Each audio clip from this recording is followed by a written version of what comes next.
তো hello everyone, আসসালামু আলাইকুম। মাইসেলফ সাজি শরীফা শিফা and welcome to another mini blog.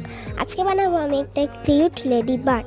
তার জন্য প্রথমে এরকম 3টা গোল করে নিলাম, এটা লাল কাগজে। তারপর এটা গোল করে ভালো মতো করে কেটে নেব। নেওয়ার পরে এখানে আমি এই কাগজটাকে হাফ হাফ করে ভাঁজ করে নেব সমান করে। তো এগুলো লেডি বার্ডের এখানে যে কালো কালো থাকে সেগুলো করব।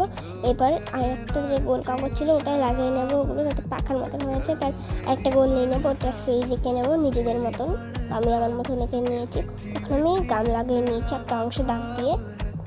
এখন আমি সেটা ওর মাথা হিসেবে লাগাবো।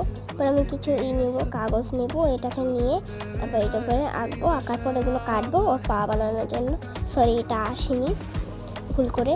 তো এবার ওর পাগুলো লাগবে। এটা হচ্ছে আমার হাতের যেটা হবে, এই যে হাতের সাইজের আপনারা নিয়ে নিতে পারেন। তো এই হচ্ছে আমার সবগুলো। তো এইগুলো পরে খুব মজা করি আমি। তো বাই বাই, আসসালাম।